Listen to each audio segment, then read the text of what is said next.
Are you interested in studying in New Zealand? If yes, then this video is for you.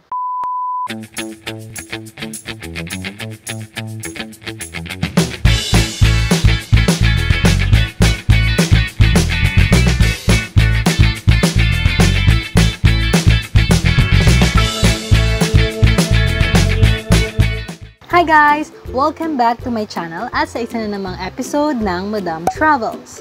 So sa previous vlog, I discussed my monthly expenses sa New Zealand. So kung hindi nyo po napapanood, panoorin nyo na mamaya para din may idea kayo. So for today's episode, I'll be discussing the main requirements for the New Zealand scholarship. So ito din kasi yung pinakamadaming questions na tanggap ko. Disclaimer lang that this is my personal experience and this is for studying in New Zealand for postgraduate studies or master's degree. So this video will be divided into 5 main sections. So meron tayong 5 categories for the requirements, which are first, age, second, work experience, third, academic and English requirements, fourth, immigration and visa requirements, and fifth, contribution to your home country's development. So kung gusto nyo malaman yung limang yan, continue watching this video and don't forget to like and subscribe.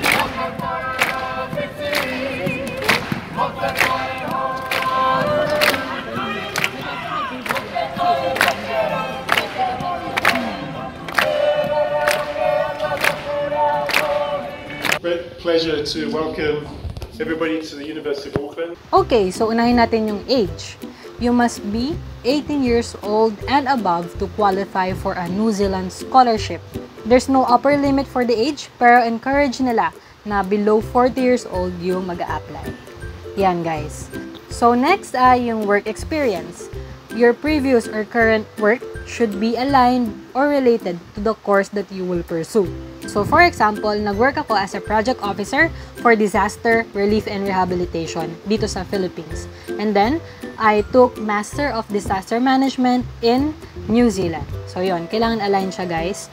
And dun nga pala, may nagtatanong din ilan bang years yung work experience na kailangan. So, you must have 1 year of full-time work experience or 2 years of part-time work experience. So yun lang guys, share ko lang din na personally, sa tingin ko, mas okay na may work experience ka bago ka mag-masters. Ako kasi mas na-appreciate ko siya talaga na yung bang practice meets theory, di ba? So yung mga nababasa mo, na-experience mo na yun sa field, and of course, mas marami ka na masya-share sa mga classmates mo and sa prof. So ako lang yon guys, iba-iba naman tayo. And yun nga, yung work experience ay isa sa mga requirements na kailangan. Next, we move to the academic and English requirements. So this will depend on the education institution na in-applyan mo. You must meet both the academic entry requirements and the English language requirements for each academic institution. So again, it varies. Sa university na in-applyan ko, sa University of Auckland, sa New Zealand, these were the academic requirements that I submitted. First, college diploma. So you have to request for an English translation of your diploma kung you're interested in studying abroad. You just need to request doon sa school kung saan kayo nag-graduate, and yun yung isasubmit nyo doon sa university.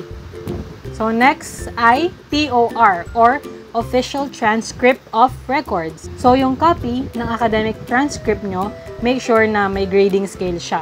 And speaking of grades, I also received this question na kung ano ba yung grade na good enough for the master's degree abroad and yung sa scholarship din.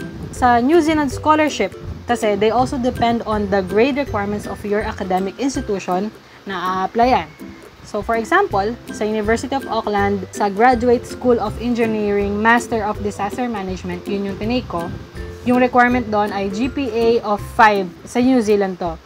And equivalent siya to B sa letter category.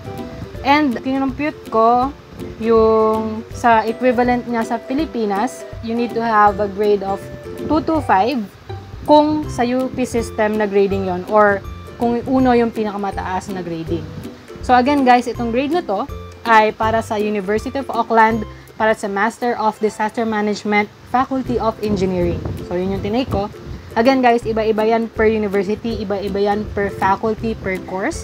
So better do your own research para din sure. Right, so next ay yung English Language Proficiency Exams. Ang kagandahan dito, only shortlisted applicants need English Language Test scores. Ibig sabihin yan guys, hindi mo muna kailangan mag-IELTS kung hindi ka pa natatanggap dun sa scholarship.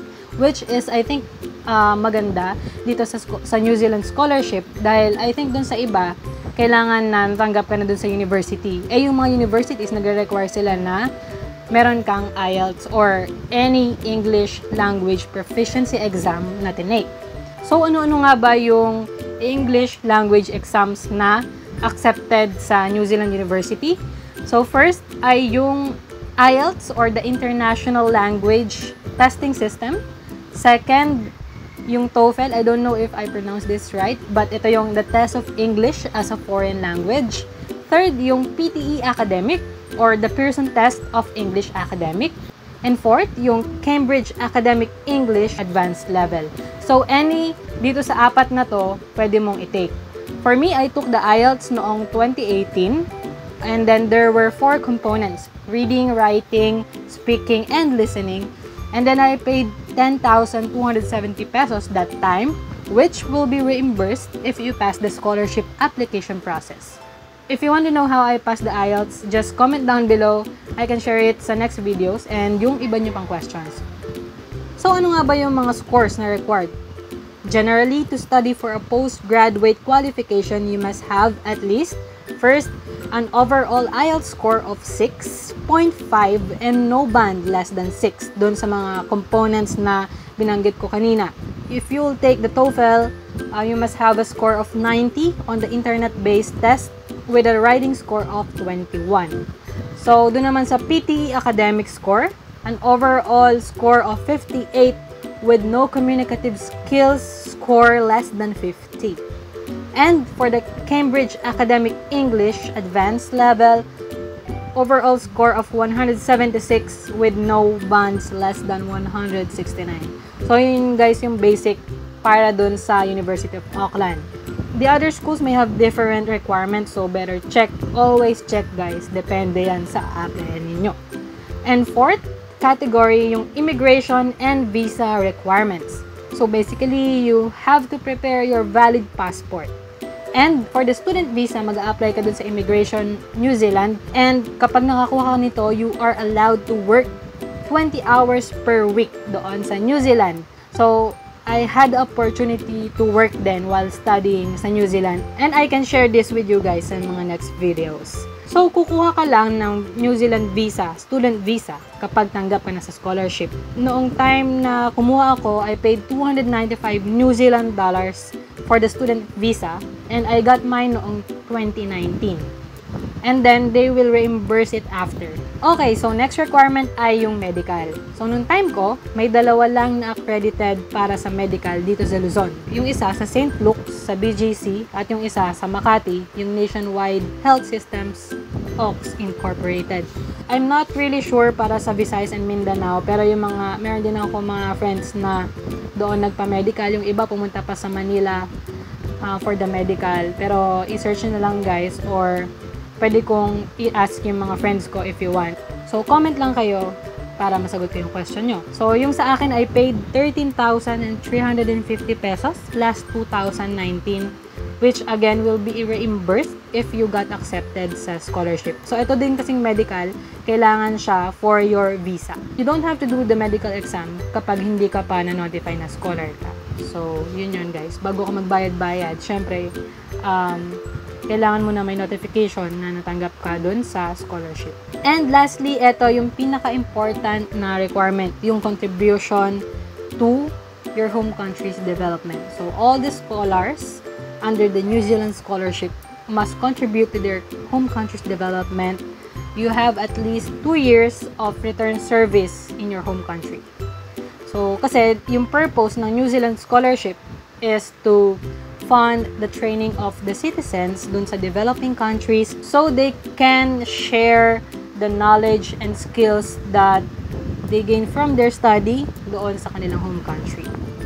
So yun guys, yun yung personal experience ko doon sa New Zealand scholarship yung 5 basic requirements or categories: age, work experience, academic and English requirements, immigration and visa requirements, and contribution to your home country's development. If you have more questions, don't hesitate to comment down below. Thank you guys for watching this video. Don't forget to like, share, subscribe, and turn on your post notifications. Shout out to Meg Atienza. So for the next vlog guys, I will share with you the perks or yung advantages of being a New Zealand scholar. Kaya naman, don't forget to like and subscribe. And see you in my next videos.